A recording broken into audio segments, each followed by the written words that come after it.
Bonjour à tous, ici Geek en Folie et aujourd'hui on se retrouve pour une présentation de logiciel. Donc ce logiciel il s'appelle TeamViewer 8. Donc ce logiciel, qu'est-ce qu'il vous permet de faire? Il vous permet de prendre le contrôle à distance de l'ordinateur, d'un ordinateur quelconque, avec l'accord de son propriétaire bien évidemment.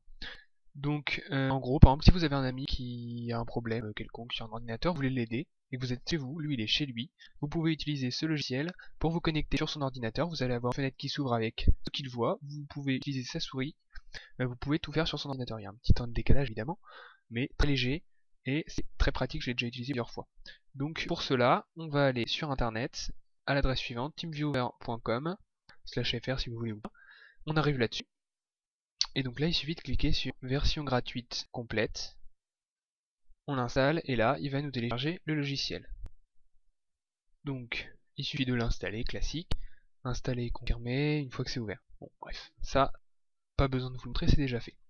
Une fois que c'est fait, on va pouvoir démarrer ce logiciel. Donc là, il s'ouvre. Donc là, il vous propose créer maintenant et gratuitement une liste de vos ordinateurs. Bon, si vous voulez le faire, vous pouvez vous inscrire, mais c'est pas vraiment très utile. Donc maintenant on va regarder un peu l'interface, on a connexion ici, donc on peut soit inviter un partenaire, soit installation, un accès non surveillé, donc ça vous permet de vous connecter à un de vos ordinateurs qui est allumé quelque part ailleurs, et puis sans avoir besoin de code. Bon, je vous le conseille pas trop. Maintenant les options ici, donc les options, qu'est-ce qu'on a? On peut déplacer la souris sur les éléments pour afficher d'autres informations, comme voilà, hein, c'est classique. Le nom de votre écran, bon là vous pouvez mettre un nom, si ça vous fait plaisir, hop, iPhone 4 Pro ou Geek en Folie. Je suis encore parti sur mes vidéos d'iPhone, pardon. Geek en Folie, voilà. On met Geek en Folie. Démarrer TeamViewer avec Windows, bon bah classique. Fermer avec retour de dans la zone de notification. C'est quand vous le fermez, il vous retourne sur la page TeamViewer. Après, c'est à vous de voir. Configurer un proxy, ça sert pas à grand chose. Et connexion réseau local, c'est pour utiliser votre réseau local pour pouvoir vous connecter à tous les ordinateurs de votre maison. Ça peut être pratique si vous voulez pas trop vous emmerder à télécharger, à utiliser internet. Dans les options de sécurité, on peut mettre un mot de passe sur ce logiciel, ce qui est plutôt pratique, puisque si vous voulez pas qu'on se connecte à vos ordinateurs, et ben on peut pas.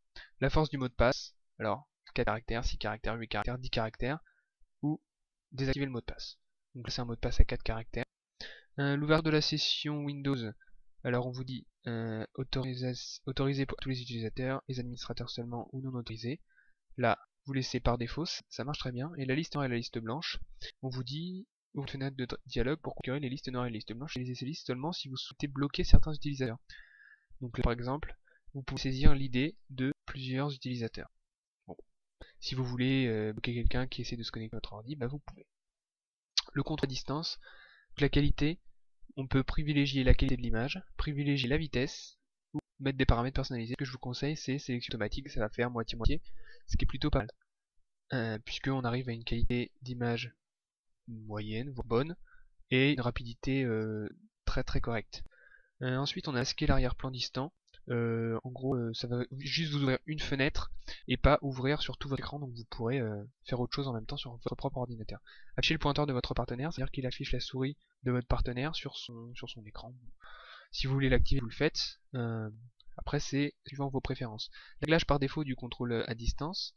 Lecture des sons de l'ordinateur et de la musique. Donc ça va activer les lectures de sons de l'ordinateur de votre ami. Enregistrer automatiquement les sessions à contrôle distance, je vous conseille pas le cocher. Enregistrer vidéo et VoIP du partenaire, vous laissez par défaut. Et puis envoyer raccourci clavier, ça sert à rien. Pour réunion, bah pareil, c'est si vous voulez une réunion depuis cet ordinateur, c'est-à-dire que d'après ce que j'ai compris, on peut se connecter à plusieurs, mais je suis pas vraiment sûr de ça. J'ai pas eu l'occasion de le tester. Donc vous laissez par défaut. Ordinateur et contact, vous touchez à rien. De toute façon, on peut toucher à rien pour l'instant, vu qu'on n'est pas connecté, on n'a pas de compte TeamViewer, donc on ne peut pas se connecter. Conférence audio, on peut aussi faire des conférences audio. Donc tout ça c'est gratuit, c'est pour ça que c'est assez pratique. Téléconférence, il suffit de configurer un micro. Les haut-parleurs, vous mettez votre haut-parleur. Le micro, vous mettez le micro d'enregistrement que vous utilisez. Vous pouvez tester le niveau de déclenchement, ce qui est plutôt pas mal. Le seuil de bruit pour épurer le son. Donc après c'est à vous de faire les réglages, c'est vraiment tout simple, hein. Vous branchez votre micro, vous mettez le niveau du microphone, vous pouvez le muter, et puis là, tant que vous pouvez modifier ça, ça peut pas descendre en dessous de la petite barre que vous voyez ici. Et puis, voilà. Donc, paramètres de la source vidéo. Donc une image statique, si vous voulez une image statique, vous pouvez le cocher. Mais voilà. L'image sélectionnée n'est pas valide, ça veut dire que c'est par défaut, ça veut dire qu'on voit l'écran de notre partenaire et il voit votre écran. D'ailleurs, non, ça marche que dans un sens. Si vous êtes invité, c'est l'utilisateur qui vous a invité qui verra votre écran, et inversement. Invitation personnalisée, bon voilà, veuillez télécharger le logiciel suivant, machin, vous pouvez une invitation pour que votre ami télécharge le logiciel. Bon, ça sert pas à grand chose. Et puis dans les avancées, on a le langage de l'interface, donc là vous mettez la langue que vous préférez, bouton connect, je sais pas à quoi ça sert, effacer la liste des comptes bloqués. C'est ce qu'on avait tout à l'heure dans ordinateur contact, quand on a bloqué des comptes, si on clique sur ce bouton, on va effacer tous les contacts bloqués. Vérifier les mises à jour, c'est la fréquence de vérification, installer automatiquement oui. Gestion des mots de passe, garde mot de passe, désactiver l'arrêt de TeamViewer. Bon après c'est des options qui sont, enfin c'est pas hein, vous avez des options, il suffit de lire ce qui est marqué. Maintenant, je vais essayer de télécharger ce logiciel, sur mon ordinateur portable, comme ça je vais pouvoir vous montrer un peu à quoi ça ressemble. J'y ai pas pensé avant, je viens d'y penser maintenant. Ça va prendre longtemps. On va télécharger ça tout de suite. On télécharge, donc je suis désolé, j'y avais vraiment pensé avant, je me suis dit tiens, je peux faire ça maintenant. Je vais l'installer. Et pendant ce temps-là, je vais vous montrer un peu le reste, ce qu'il y a là-dedans. Donc là, on peut lire ou convertir la session enregistrée, si vous avez enregistré ce que vous avez filmé, bon bah ça peut servir. Vous pouvez en parler à un ami, donc envoyer une invitation, activer une licence pour les professionnels si vous avez acheté une licence. Bon, puis là, c'est aide classique, vérifier les jeux, etc. Donc là, vous avez votre idée que vous pouvez modifier si ça vous fait plaisir. Vous pouvez mettre 2, vous pouvez mettre ce que vous voulez. C'est une idée à 9 chiffres. Donc ici, vous allez entrer l'idée de votre partenaire pour prendre le contrôle à distance de son ordinateur. Donc ici, vous avez votre idée que vous ne pouvez pas modifier, et puis votre mot de passe. Vous pouvez créer un nouveau mot de passe aléatoire, voilà. Vous pouvez créer un nouveau mot de passe. Donc si vous donnez ces identifiants-là à votre partenaire, il va rentrer votre idée ici, il va faire en connexion à un partenaire, il va rentrer le mot de passe que vous avez ici, et puis il va pouvoir prendre le contrôle de votre ordinateur. Il faut vraiment avoir confiance en la personne, je vous l'accorde. Et dans l'autre sens, donc là je vais l'installer, hop, vous entendez le bruit d'installation.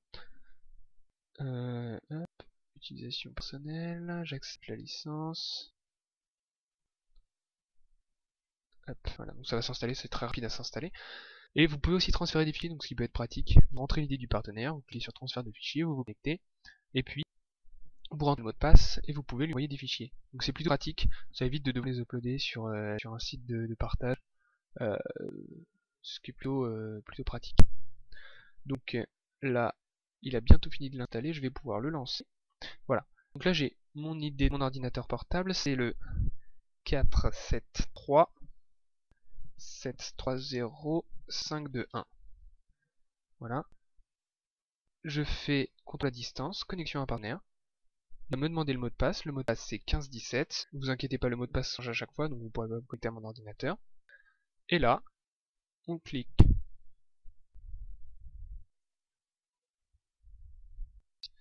Donc voilà, on a rentré le mot de passe, il suffit de cliquer sur connexion. Donc voilà, et là on voit apparaître l'écran de mon ordinateur portable. Donc vous voyez, là on permet la petite fenêtre, on s'en fout. Donc là vous voyez que je suis en train d'enregistrer le son, vous voyez que la qualité est pas terrible. Ah voilà, ça c'est amélioré. Et là maintenant, bah, vous pouvez faire ce que vous voulez, vous pouvez faire pause sur le son, aller dans les options, vous pouvez vraiment tout faire sur l'ordinateur de la personne. Donc faut faire attention à pas faire de conneries évidemment, mais c'est très pratique. Vous voyez, on peut aller là-dessus, on peut lancer le jeu, on peut éteindre l'ordinateur. Bon, une fois qu'il est éteint, par contre, on perd la connexion évidemment. Mais voilà, on peut faire plein de choses. C'est pratique, on peut aller sur internet, on peut tout faire. Donc voilà. Bon là, il n'a pas affiché le fond d'écran, mais moi j'ai un beau fond d'écran bien beau. Mais voilà, vous voyez, on peut tout faire. Donc là, on a plusieurs choses. On peut visualiser, on peut modifier la qualité, on peut privilégier la vitesse. Donc là, c'est parfaitement fluide, mais la qualité est moins bonne. On peut aussi privilégier la qualité. Donc là, ça va se modifier un peu, faut le temps que ça revienne. Voilà, donc là, c'est vraiment beau, mais c'est un peu moins fluide. Donc on va laisser la sélection automatique. Là, on a toutes les options qu'on avait au départ, mais là, on peut modifier en cours de route. On peut faire un contrôle alt, on peut verrouiller l'ordinateur, on peut redémarrer à distance, on peut fermer la session. On peut faire vraiment plein de choses. On a le menu démarrer Windows, on a le transfert de fichiers, on peut envoyer des fichiers, et on a une invitation à un participant supplémentaire. Donc on peut faire des choses à plusieurs, c'est plutôt pas mal. Bon, c'est un peu le bordel à mon avis après, mais voilà. On peut mettre un VPN, faire une mise à jour à distance, etc. Donc c'est vraiment très bien. Donc pour fermer, il suffit de faire quitter. Voilà, il vous dit vous voulez acheter une licence, vous faites OK. Et là, vous revenez ici. Donc là, c'est mon idée qui ne change pas, et là, c'est le mot de passe. Donc si vous voulez essayer de vous connecter avec mon idée, vous n'y arriverez pas de toute façon. parce que vous n'aurez pas le nouveau mot de passe qu'il faut. Et puis voilà.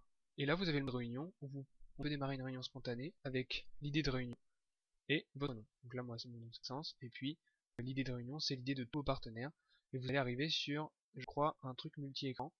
Donc voilà, c'est plutôt pas mal. Donc je trouve que ce logiciel est vraiment génial ici. Si vous voulez des amis qui ont des problèmes sur l'ordinateur, vous êtes un petit peu calé et eux pas du tout, ça marche très bien, ça m'est déjà arrivé plusieurs fois, et c'est vraiment génial. Ça permet de pas avoir ça à se déplacer. J'avais un ami qui habitait à 5 km de chez moi, et là je me suis pas déplacé, j'ai fait de mon ordinateur, donc c'est vraiment super génial. Donc voilà, c'était tout ce que j'avais à dire sur ce logiciel. J'espère que cette vidéo vous aura plu. Dites-moi ce que vous pensez de ce logiciel, vous pouvez l'essayer avec vos amis, dites-moi ce que vous en pensez. N'oubliez pas de vous abonner à ma chaîne YouTube, et puis on se retrouve bientôt pour un nouveau tuto. Salut!